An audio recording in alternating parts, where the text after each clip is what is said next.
Hi. Dave's the name, and I'd like to tell you a little story of why I'm sitting in my kitchen at 2:30 p.m. on a weekday when I would normally be at work. You see, I just like to justify the 4 phone calls I've made and 1 text I've sent since I've been sitting here, let me see now, 2 hours already. 1 hour and 45 minutes of stewing and 15 minutes of action to ruin God knows how many lives. You see, excuse me, someone is at the door. Oh, hi, sweetie. Where's Fiona? I rang Stuart and he came home early. He'll pick her up from kindergarten and look after her until I get home. Linda, I've said it before, but I'll say it again. He's a great guy. I know it's traditional for a bloke to dislike his son-in-law, but you picked so damned well that I just can't help liking him. I chuckled at my daughter's grim smile. We shared a sense of humor. Have you told Pete yet, Dad? She asked. No. Your brother is at sea at the moment. I'll email him later. Okay, Dad. I'm here for you. You know that. Yeah, thanks, sweetie, I replied. We lapsed into silence for a long moment. Why would she do this to you, Dad? I don't know, darling, I replied. Why, didn't she say anything? She asked. I haven't actually spoken to her yet. You mean she's still? Yup, I replied. I watched as my daughter's troubled eyes flicked to the stairs leading up to the master bedroom. I just wanted to wait, so she could tell us all why she did it at the same time. All? She asked. Yeah, I've invited a few more guests. They should be here shortly. What are you going to do? She asked. No more and no less than I have to so I can survive this. So you already have a plan? Yup, I replied. Doesn't it depend on her reason? She asked. Why? The facts speak for themselves. The reason is irrelevant. But she may have been blackmailed, she asked. Believe me, if you saw what I saw and heard what I heard, you'd know she wasn't being blackmailed. Linda looked into my eyes for a moment. I thought you were taking this well, but I can see now you're not, are you? No, I replied. I turned away. No daughter should see her father cry. What would you like me to do? She asked. You do what your conscience tells you to do. I won't think better or worse about you, whichever way you decide. Thanks, Dad. Do you have any idea why she would do this? She asked. I have absolutely no idea, sweetie. I thought we had a good marriage until this morning. What happened this morning? She asked. Well, your mother has always been lousy at lying and keeping secrets. It's just not in her nature. After 27 years of living together, I know her routines like my own. She showers every morning. Every Tuesday and Friday she washes her hair. She'll be getting ready for 5 minutes more or less than an hour. Every other day she is in there for 5 minutes more or less than 30 minutes. This morning she was in there for almost an hour and a half. When I went in there to tell her she would be late for work, I saw what underwear she had on and what she was planning to wear. It wasn't her usual office clothes. I asked her what her plans were for the day, and she said nothing unusual, just work. She was lying. Every other day she thought she would be late for work, and she got kind of agitated. This morning she was as cool as a cucumber. I knew then that she had no intention of going to work. So what did you do? She asked. I called off work and parked just up the street. I was going to follow her when she left, but she didn't go anywhere. I stayed there until that guy she works with at the real estate office turned up at about 11:30. I crept in and confirmed it was what I expected, then thought what I was going to do. After that, I made a few phone calls, and here we are. Were there any clues, Dad? I mean, before today? I thought you guys were good, she asked. No, sweetie, nothing. As far as I knew, I loved her and she loved me. We were going to work for a few more years, then retire and live happily ever after. Dad, I have to ask you this. Did you ever... Linda started. Don't even say it, Linda. No, I have never betrayed your mother. I have never disrespected a woman that way in my life. Even when our love life pretty much died a couple of years ago, I just sucked it up. What? You haven't had intimacy in 2 years? She asked. Nope. Your mother was never an overtly sexual being. She reckoned she just didn't enjoy it that much. Sure, she seemed to enjoy it when we started, but it was the starting that was the problem. When she hit menopause 2 years ago, whatever I used to get just dried up completely. So, when you found her today, it must have hit you hard? She asked. I let my steely gaze answer for me. Just then there was another soft knock on the door. I opened it to see my father-in-law standing there. "Come in, Paul." "Thanks, Dave." "Where is she?" he asked. "Upstairs in our bedroom." "Okay. I have to see for myself," he answered. "I understand. Go ahead, sir. Just don't disturb her, please." The old man went up the stairs and came down a minute later, but much more than a minute older. He slumped in a chair. I poured him a whiskey, which he gulped. "I can't believe she would do that to you. She knows how devastated you were when that fiancé of yours cheated on you. She helped pick up your pieces after all. Not only that, she knows how devastated I was when I caught her mother and she ran off with that jerk, abandoning me and the kids. Sorry, I have to get out of here." I guess a woman shouldn't see her granddad cry either. I walked him to the door.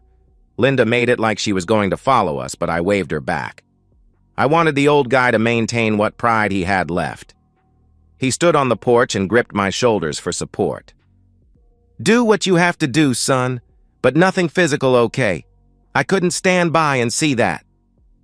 "Don't worry, Dad. I won't harm a hair on your daughter's head. But as for the other stuff, I apologize for what I am about to do to your daughter. A guy has to do what he has to do." He stared at me for a long moment, then nodded. He shuffled to his car and drove slowly away. A broken man. I rang his son, my wife's brother, and without going into detail suggested he go and see his dad to offer support. I was just hanging up when I heard the upstairs toilet flush. Nap time must be over. I rejoined Linda and we sat in silence for a few minutes. Shortly, we heard a bed creaking and sounds of passion. "See, Linda, does that sound like blackmail to you?" "No, Dad. How can you stand to sit here? Why don't you go up and beat the jerk's back?" "Well, it's not easy, sweetie, but I have this ability to turn off my emotional side. Kind of disassociate myself from all the feelings, you know." "Oh, is that where I get it from? So why torture yourself? Why not go upstairs and stop it? Kick the cheating woman out?" Linda asked. There's one more visitor to come," I answered. Right on cue, there was another knock on the door. I opened it to a reasonable-looking lady a few years younger than me. Surprisingly, she had a boy and a girl with her. They looked about mid to late teens. "Mr. Brown, is it?" "Yes, please call me Dave," I answered. "I'm Jenny Smith, and these are my kids, Robert and Sarah. I picked them up from school. If what you say is true, I wanted them here, if for no other reason than to understand that it was their father that destroyed our family." I shook hands with Robert. It was surprisingly firm. I introduced them all to Linda. "You said you had proof, Dave?" she asked. In answer to that, I walked over to the pants that were lying on the arm of the couch and pulled out a wallet. I handed it to Jenny. She opened it and looked at the driver's license. A tear escaped her eye. I guess she'd harbored some hope that what I'd said on the phone was wrong. Her face hardened suddenly. "Well, Dave, where are they?" she asked. In answer, I just held my finger to my lips in the international symbol for silence. We sat there listening to the grunts and groans. "Son of a blip. You haven't confronted them yet?" she asked. "No, I wanted us to do it as a team, as it were. I just took some videos for us, which I am happy to share with you. I also set up a voice recorder and slipped it under the bed. We can go now if you like. I suggest the children hold back until we can get the performers decent." "Yes, you're right. Just hold on a moment. I have a locksmith standing by to change the locks on my house. I was just waiting to make sure you were right before giving them the go. I'm not surprised, really. This isn't the first time." Linda and I waited patiently while she rang the locksmith, then her lawyer, and gave them both the go. We distracted her children from the noises by chatting about inanities. Jenny then pushed her shoulders back. Okay, let's do this. Jenny, Linda, and I walked up the stairs while the kids waited at the bottom for our signal. After Jenny snuck a look through the doorway, I motioned for the other two to stay out of sight, and then entered the room. I stood at the foot of the bed and watched the show with disgust. I watched impassively as they performed. She showed her appreciation by making noises. She'd refused to do this with me since shortly after the wedding. Said it was demeaning. Suddenly, she cried out and collapsed on the bed. He let her rest for a moment, the considerate jerk, then resumed doing the deed. As she rolled over, her eyes met mine. Her face fell and she screamed. Her lover followed her gaze and saw me also. He started to rise, looking ridiculous, swinging free. Once he was on his feet, he stopped and looked up at my face. I could see he was starting to get a really bad feeling about his physical safety in the next little while. That's a right jerk. I'm bigger and uglier than you, and please believe me, a sight angrier. Why don't you just get back into that bed and cover up yourself and my ex-wife? I answered. He was an obedient man, if nothing else. Within seconds, they were lying side by side under the covers. I noted that Tracy's expression had gone from shock to defiance. I let her speak first. Dave, I want a divorce. I've fallen in love with Joe, the guy here. I'm sorry you had to find out like this. We were going to tell you tomorrow. It's okay, wife dear. You've got it. By the way, I was going to find out his name was John Smith eventually, wasn't I? I asked. I could see this shocked them. Not the smartest move to leave your wallet in your pants pocket downstairs. Tracy, just idle curiosity, but why did you end our marriage this way? You had to know catching you cheating would devastate me. Finally, I saw some shame on her face. I'm sorry, David. We couldn't help falling in love. I accept that, dear. You could help to put the cart before the horse, though. You could help being with this jerk before announcing you wanted a divorce, though, couldn't you? I'm sorry, David. I just wanted to know that John and I were compatible, you know. We didn't want you to see us. If it helps, this was the first time, she answered. What? Does Tess drive the new model sort of thing? I roared. Don't be crude, David. I don't want to end our marriage fighting. Can't we just part as friends? This almost got through my mental defenses. I'm guessing that under the pressure of this situation, she is quoting from tomorrow's pre-rehearsed speech. You've got to be kidding. You lie there in my bed with another guy and want to part as friends. I don't think so. We stared at each other until Tracy dropped her eyes. I decided it was time to start evening the pain scores. Your dad asked me to tell you how disappointed he is in you. He kind of hoped you wouldn't turn out as big a cheating woman as your mother. You didn't? She asked. Tracy's face had gone sheet white. I did. I'm surprised you didn't see him. He was standing right here not half an hour ago. Why? She asked. Because, cheating woman, I wanted you to start feeling some of the pain I've been feeling since Jerk here showed up. I don't know what the kids will make of it all. Oh God, Dave, please don't tell the kids. Please, she pleaded. Sorry, dear, too late, I replied. Linda took that exact moment to step into view in the doorway. Tracy glanced over at the movement, squealed, and then hid her face under the sheets. Don't bother, Mum. It doesn't work for ostriches, and it won't work for you. Tracy just stayed under the sheets, whimpering. Her bed partner just kept looking really uncomfortable.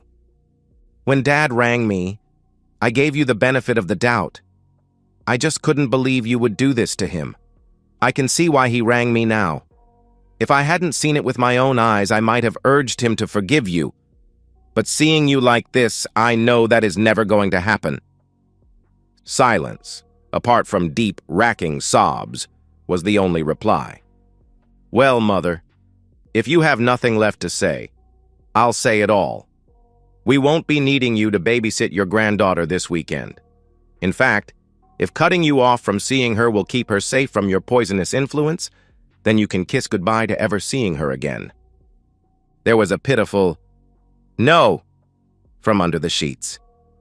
Linda was sobbing herself now. You should have seen the look on poor old Granddad's face before. You devastated him." She turned to run, but I grabbed and hugged her. She pulled away and ran downstairs. Shortly afterward, we all heard the front door slam. It was still a couple of minutes before Tracy re-emerged with red eyes. "Why did you have to do that, David?" she asked. "Because you haven't felt half the pain I have yet, Tracy. You haven't yet felt like you've had your heart ripped out and stomped on. But you will, I assure you of that. Now I'm sick of this charade. Just bug off out of my house, both of you." Again, the look of defiance returned to Tracy's face. "If anyone is leaving this house, it's going to be you. I used the power of attorney you gave me in case anything happened to you to transfer the deeds into my name only," she answered. I think the vehemence of her own voice even surprised Tracy. She could certainly see by my face that by revealing another of her betrayals, she'd made me even angrier. She also realized that morally, she was just digging her grave deeper and deeper. I recovered quickly. The strange thing is, with shocking news, it stops hurting much when it reaches a certain point. I'd reached that point 2 hours ago.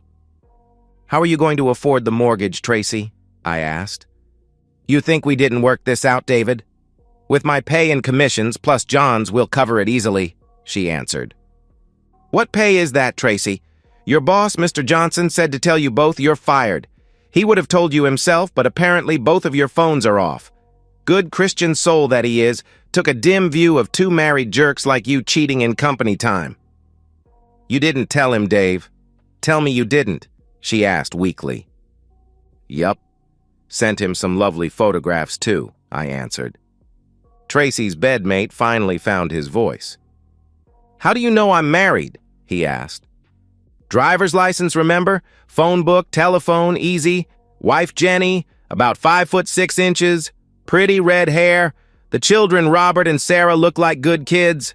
Tell me, were you going to shaft them like this woman was planning on shafting me?" "Please, Mr. Brown, don't tell my wife," he pleaded. "Why not?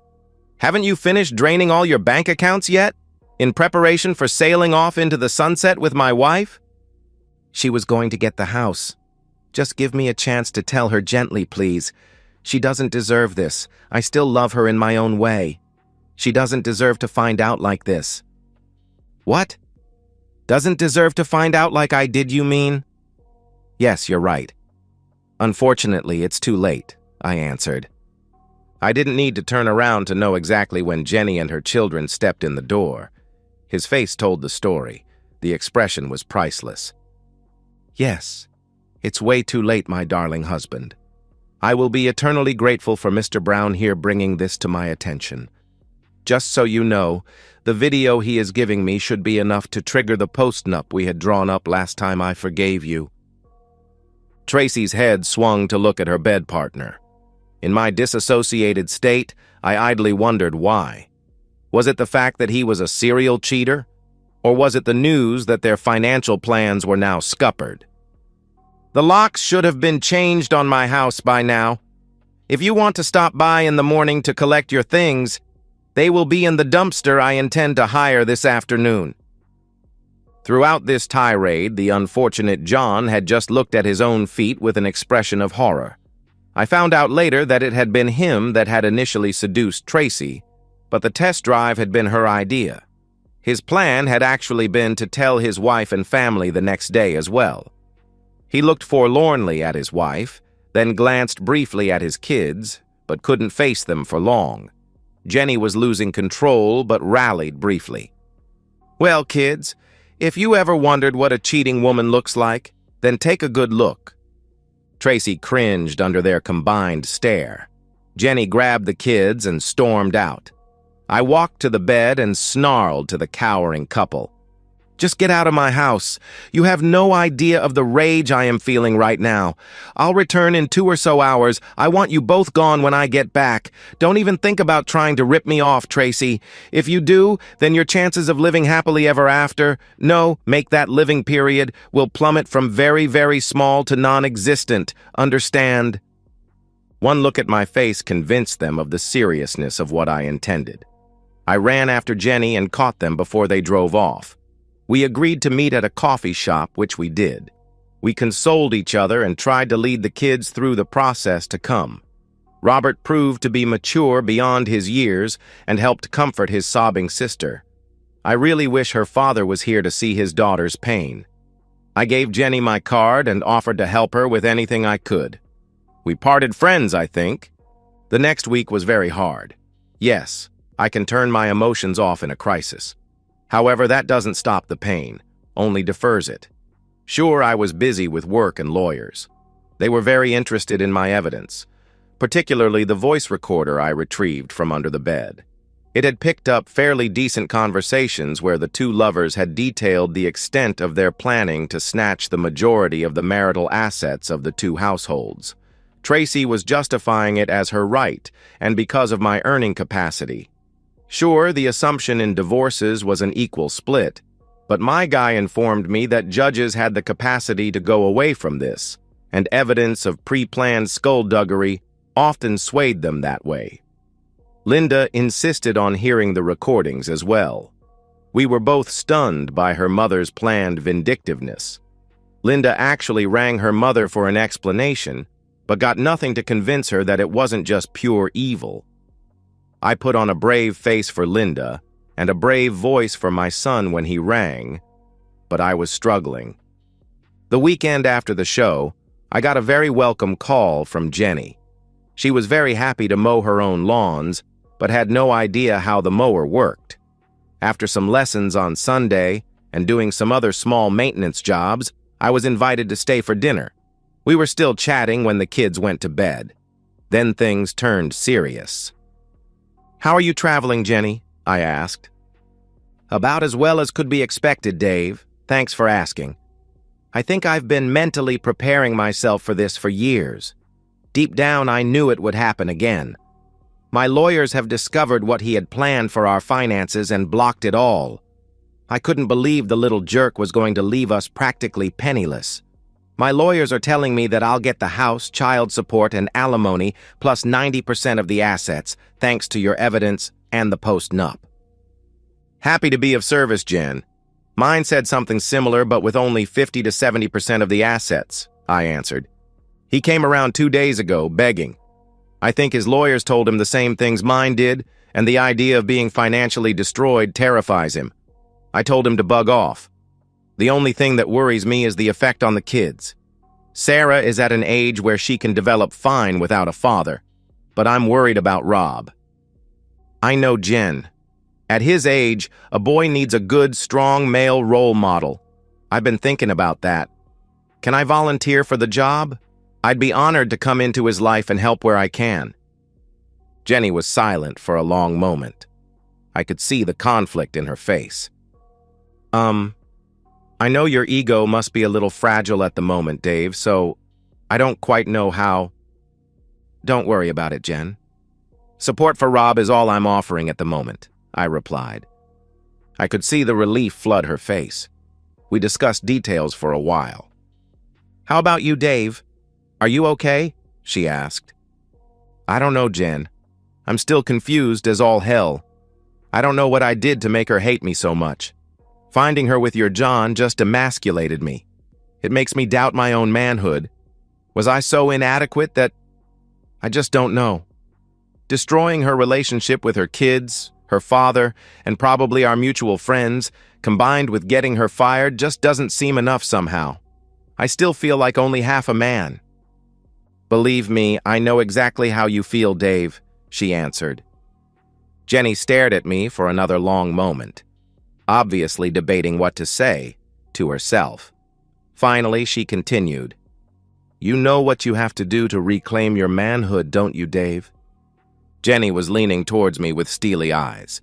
Yes, I do, Jen," I answered. "Good," she replied. "How far are you comfortable with me going, Jen?" I asked. The steel was now in her voice as well. Hell really does have no fury like a woman scorned. "As far as you think you need to go to get rid of your demons, Dave, is fine with me. You're too nice a guy to allow any lingering hurt to mess with the rest of your life. Let it all out, Dave." "Okay.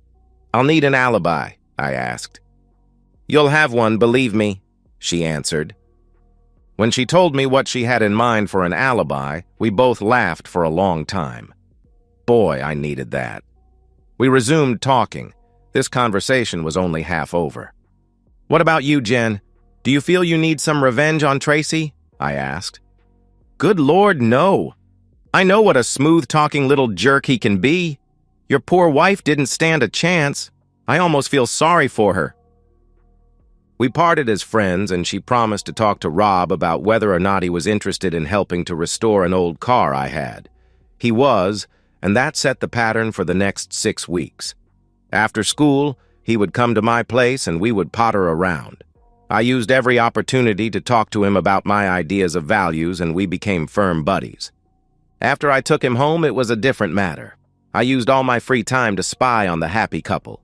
With our bank accounts frozen by the lawyers, John and Tracy couldn't get a place of their own. Tracy was staying with one of her few remaining friends. Jerk was doing the same with one of his. They spent most evenings together before going their separate ways late at night. Finally, I had established enough of a pattern that I rang Jenny one Thursday night and announced that the next night was it.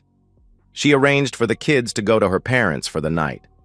I drove to her place and parked in her driveway. Then, after a kiss on the lips and a "give him one from me," I wheeled an old motorbike of John's out the back gate and started it a block away from her house. Once at his friend's place, I looked around, then quietly shot out the streetlight with my air pistol. After that, it was just a matter of waiting in the bushes at the side of his friend's driveway. He surprised me by breaking the routine. He arrived by cab 40 minutes later, rather than by car. The reason became clear when I saw his unsteady steps coming down the driveway. He'd been drinking. Now, king hitting has never been in my nature. My sense of honor demanded a fair fight. Well, fairish anyway. About as fair as being with a guy's wife when he didn't even know you existed. I stepped in front of him. "Hi, John," I announced. He froze. Then in the dim light, I saw recognition dawn in his eyes. He certainly didn't react the way I thought he would. Well, they don't call it Dutch courage for nothing, I suppose. "Well, if it isn't the guy that couldn't keep his woman in check," he muttered. "Very bad move on his part." Instantly, my careful plan of a limited assault went out the window. The wronged beast pounced. A right to the jaw knocked him to his hands and knees.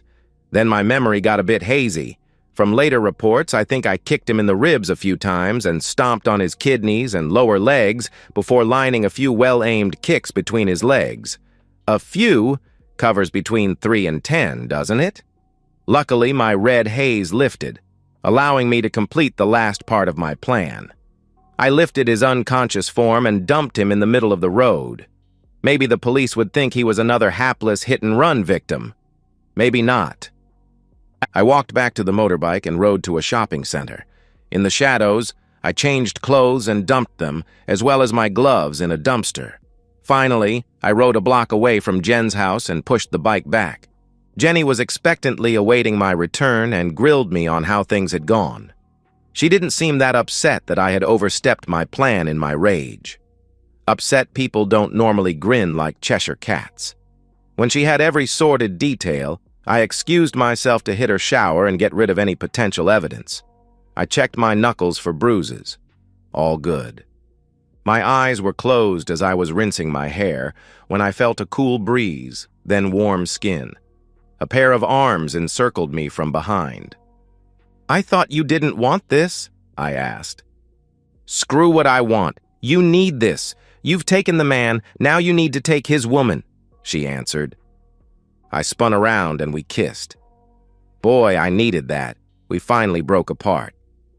"Besides, when the police come to check your alibi, I want to be as convincing as possible. Now finish up, you great lummox, and get in the bedroom," she said while smiling. Who was I to deny the request of a lady?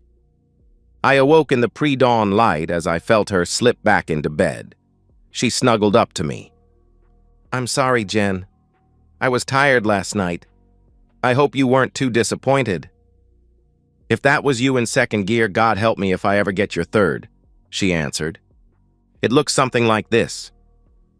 After that, We both dozed again.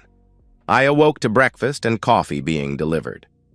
"Hey, Dave, some jerk broke the back window of your car last night. I've already phoned the police." This was accompanied by a wink. Sure enough, the police came around and my number plate was entered in their system. Before long, it was linked to a reported potential assault last night. It was convenient that my alibi and I were together in a house reeking of love. The nosy neighbor backed up our story of my car being parked there at the time of the assault, as it had been once a week for the last few. She didn't know that I wasn't in the spare room as normal. I was never a serious suspect. I did see Tracy one more time, about a week after her lover's bad night. She rang to say she was coming over to get the rest of her stuff. When I explained that it had all been donated to charity, she said she wanted to talk anyway. When I heard her car pull up, I looked out the window to see Tracy standing next to her car on the phone. I answered the door in my dressing gown when she finally knocked. She frowned at my choice of apparel, but I made sure my face betrayed nothing as I invited her in. I asked her to hand over her phone and handbag, then put them in the spare room and closed the door. She was smart enough to guess that I suspected she might try to record this conversation. With what she was wearing, she couldn't be concealing one in her clothes. We settled into chairs on either side of the kitchen table. "Dave, you should know that I've arranged with a friend that if I don't call within 60 minutes, she'll send the police here." I nodded at her wise precaution but remained silent. I had only one thing to say to her, and it could wait. "Dave, could I just say how sorry I am with how our marriage ended?" "Save your breath, Tracy. I'm not the slightest bit interested in sitting here listening to you trying to appease your conscience by justifying why you tried to destroy me." The expression on her face was priceless. It was like, who was this guy? "Okay, Dave, it was you that beat up John, wasn't it?" "Yes," I replied. That caught her completely off guard. She obviously expected me to deny it. "What?" she asked. "What's so hard to understand, Tracy? You asked me if I'd beaten your lover up. I said, yes, it was me." "But why? He'd never done anything to you," she asked.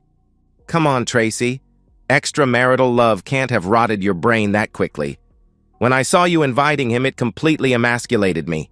Destroyed my confidence as a man, made me doubt my ability, robbed me of my pride."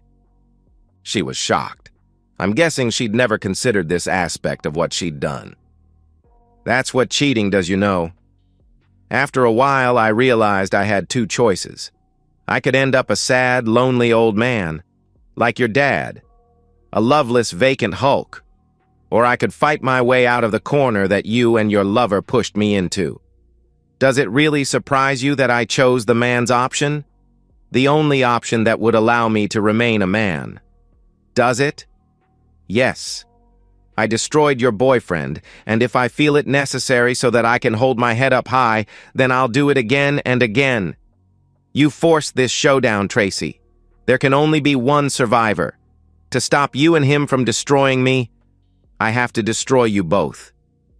The words were said with such a quiet, chilling certainty that they left no room for doubt. But I hoped, coming in here, that by completely isolating me from friends and family and getting me fired, you were done with me. John and I just fell in love, Dave. We couldn't help it. You can remember being in love, can't you? She asked. Yes, Tracy. I can remember back 8 weeks.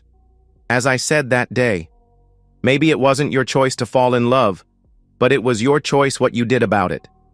If you'd just come to me and said, Dave, I've fallen in love with someone else, I want a divorce, then I would have been sad, but would have gladly given you your freedom or fought to regain your love, whichever I choose at the time.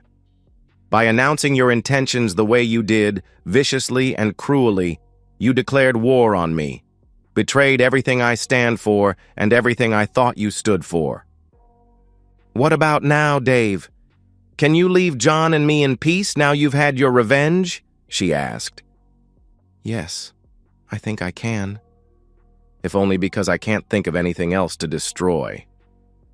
Thank you, Dave, she replied. Don't get excited, Tracy. I'm not the one you should be worried about. Huh?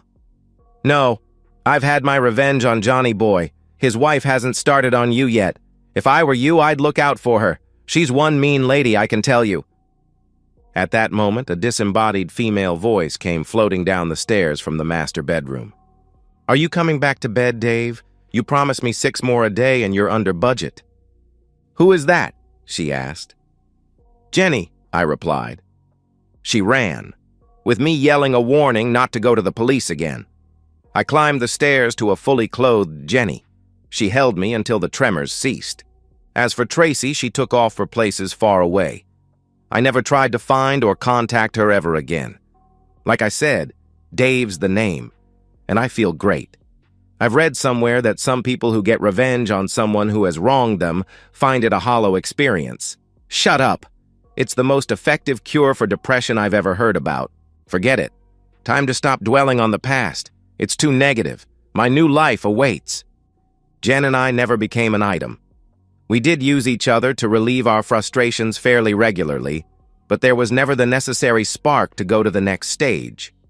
We were good friends, though, and looked out for each other. Under our combined guidance, Rob and Sarah turned out well.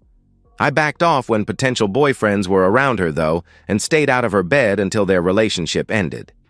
1 or 2 of them were a little intimidated by me, as I told them that if they hurt her in any way, they would have me to answer to. Before the last one proposed to her, he actually asked my permission. He was a great guy, and I happily blessed their union. The wedding was very emotional. With her father gone, she asked me to walk her down the aisle.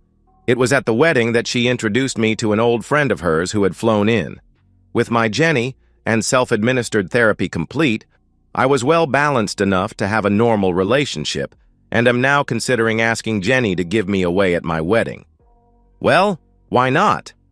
Without the payback I exacted on the 2 cheaters, would I have recovered enough to lead a normal life? Hell no! From the perspective of Tracy. Hello, I'm Tracy, and my life has gone to hell in a handbasket in the last 2 years. I think I can justify what I did back then. It's going to take some time to justify what I did last week, though. Sorry, I'll explain.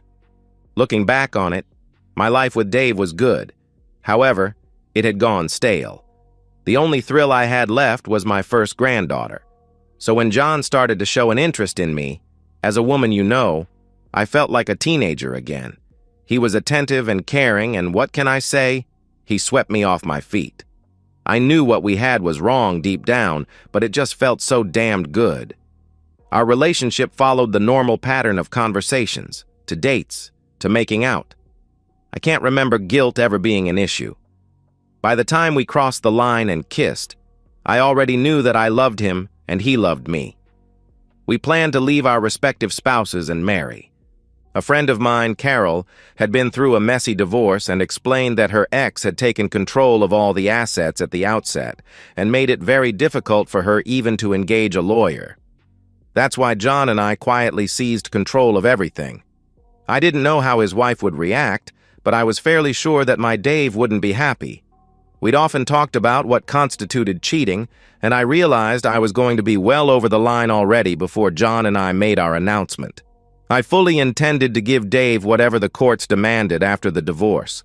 I just wanted to be in the driving seat and protect myself from any retaliation. It was also Carol who asked me if I'd slept with John yet. I'd never really enjoyed lovemaking that much, but a girl needs to think she's still woman enough to be attractive. I knew my husband still found me so. He nagged me for a cuddle often enough. If only I'd still had the same spark for Dave that I had with John. The whole mess could have been avoided. So anyway, Carol put doubts in my head. What if John wasn't up to the mark in that department? When I did occasionally need love, I wanted it to be good, didn't I? By my stage of life, intimacy was more an emotional thing than physical. I didn't expect John to be as good as Dave. That's what spawned my final disastrous betrayal of my marriage. My first session with John was thus a twofold exercise. one to try him out and the other as a final bonding exercise to steel ourselves for the emotionally difficult tasks we had planned over the next few days. To be honest with myself, I think I wanted to snare John's full attention so he wouldn't back out on our plans. Even then, I suspected he was quite a weak person. I know what you're thinking. Did I ignore the possibility I would be caught and make Dave go ballistic? Did I consider the effect on my father and kids? The simple answer is no. I never expected to be caught, and if I was, I never expected Dave's nuclear response. As for the rest, I just didn't think of it, okay? I never compare myself to my mother. I was so young when she left us that she just didn't come into the equation. After all, it cost me. I'd like to say that the love with John was mind-blowing. It wasn't. I found myself faking enjoyment just as I used to do with Dave. Men and their bloody egos, I ask you. I still have no idea how Dave found out about my one and only infidelity. It's just not important to me. I was devastated when I saw the look of hurt in his eyes when he came into the room. I tried to justify that to myself later, but of course I couldn't. He'd never done anything near bad enough to justify that. My guilt manifested itself as defiance for a very short time, but that didn't last long. The thought that my father had witnessed my transgression and my daughter's words just killed me. The look in the eyes of John's daughter was almost as bad. I had no idea my husband was capable of such cruelty. When I was called by the hospital about John's admission, I knew instinctively that it was Dave's doing. The doctors believed that John's broken jaw, concussion, bruised kidneys, 3 broken ribs, cracked tibia, and shattered groin were consistent with a hit-and-run accident. I believed differently. That's why I rang the police and gave them Dave's name and car license plate number. When I rang back 2 days later, they'd said that he was no longer a person of interest. That's why I hadn't left John's side for the week he was in hospital. I knew he needed my protection. Until 8 weeks ago, if you'd asked me if my Dave could do such a thing, I'd have said, no way. For 15 minutes in my old bedroom, I'd caught a glimpse of the new monster Dave. A monster that I knew I'd created. A monster that was more than capable of unlimited cruelty. Yes, I just knew it had been Dave. That's why, just before John was discharged, I rang Dave and arranged to meet at our old house. This thing had to stop. Hadn't he had enough revenge yet? John and I were both destroyed. Get over it. It felt sad walking up to my front door. Not as sad as I knew the conversation to come was going to be. How had I gone from loving a man to thinking of him as the enemy in such a short time? Before I rang the bell, I phoned Carol and told her that if she didn't hear from me in an hour to call the police. Dave answered the door in his dressing gown. Unusual. He wore no expression as he invited me in. When he asked me to hand over my phone and handbag, I kicked myself for not thinking of bringing a recorder. Then I asked myself why. He was never going to admit to the assault.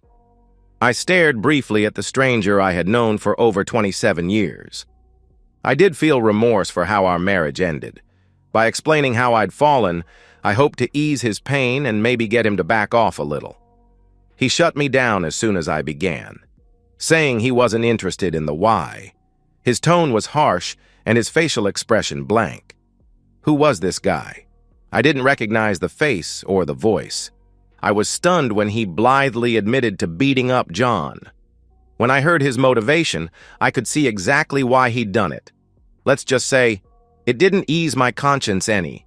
I genuinely didn't see why Dave hated John so much. He sure set me straight on that very quickly.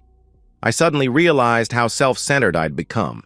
It blinded me and allowed me to rationalize the completely unacceptable. I suddenly knew not only why we were being punished, but judging by the expression on Dave's face, it wasn't over. My asking if he remembered what love felt like was part of my prepared speech. His answer was like a knife twisting in my gut. How else could a fundamentally decent person feel? I knew I had to run. My question about future revenge was simply to see how far. I hadn't considered that John's wife was a physical threat until Dave's words. With a flash of insight, I suddenly found myself in her shoes. What would I do if she'd done to me what I'd done to her? A chill went down my spine. When I discovered she was upstairs, I ran. I collected John from the hospital, and then we both ran. The divorces were both finalized. The paperwork was delivered to our P.O. box, 2 towns away from my new home. The stress of living anonymously, with no friends and constantly looking over my shoulder, was tremendous. We had a little money eventually. The waiting was tough. The only jobs we could get were commission-only real estate jobs, and it was a long time between drinks. John and I got married 6 months later. Looking back on it, we were 2 castaways thrown together, and it was a mistake. I also think one of the motivations was that by getting married, we could retrospectively justify the pain we had caused to so many, especially ourselves. My latest downfall started innocuously enough. John's one remaining testicle never did work. He was totally incapable of getting it up. We never could afford the course of testosterone treatment required to alleviate the problem. That caused him to be moody, insecure, and jealous. Let's face it, a marriage that has infidelity as its cornerstone is an uphill battle right from the start. His grouchiness caused me to get very unfriendly as well. A friend of mine recommended HRT therapy as it had fixed her similar condition. I balked at the probable cost, but she explained that as every second woman over 45 was on it, it was much cheaper than testosterone therapy. One doctor visit later, and as if by a miracle, life returned to a happy normal. My doctor had warned me that one of the side effects of estrogen tablets was a resurgence of my libido. He said it with a smirk, like it was a good thing. When it happens to the wife of a man with erectile dysfunction, however, it is very destructive. I found myself more excited than I had been 5 years into my marriage to Dave. When a guy at my new work started showing an interest in me, I couldn't help responding. He was much younger than me, and it was very flattering. Hiding our dates was extremely stressful. Insanely jealous John was much harder to fool than Dave had been. The first time we kissed was like an electric shock, not from the thrill of it, but because of the strong déjà vu experience it elicited. I refused to go through that again. I refused to cheat. I thought long and hard, but finally came up with a solution. It was less than ideal, but John had to respect my drives, didn't he? So I sat John down Thursday night last week, and as gently as possible told him that I wouldn't be home Friday night. I needed to take a lover. I would be discreet. It was only intimacy, and I would never rub his nose in it. I took his silence Thursday night and Friday morning as reluctant acquiescence. After buying me dinner and a disappointingly short bedtime, my new lover fell asleep. In embarrassment, I went home to John and mine's trailer. He wasn't there. The wail of sirens alerted me to the fact that the dawn had revealed him swinging from a tree. I'd done it again. Destroyed a man. I braced for the payback I knew he had organized. I was surprised to find it only consisted of a suicide note and a letter to his attorney. Well, the suicide note was emailed to all our friends, who dumped me quicker than an airplane toilet. The letter to his attorney was to change the beneficiaries of his life insurance policy and his will from me to his children. When will I ever learn? Never mess with a man's pride. And so, we've reached the end of today's story. Was it what you expected, or did it take a twist you didn't see coming? I'm curious to hear your thoughts. Share them in the comments below, and let's get a conversation going. If this story kept you hooked, make sure to hit that like button. And if you're new here or just haven't subscribed yet, now's the perfect time to join our community. I bring you fresh, captivating stories every day, so click that subscribe button and turn on notifications so you never miss out. Thanks for watching, and I'll see you in the next one.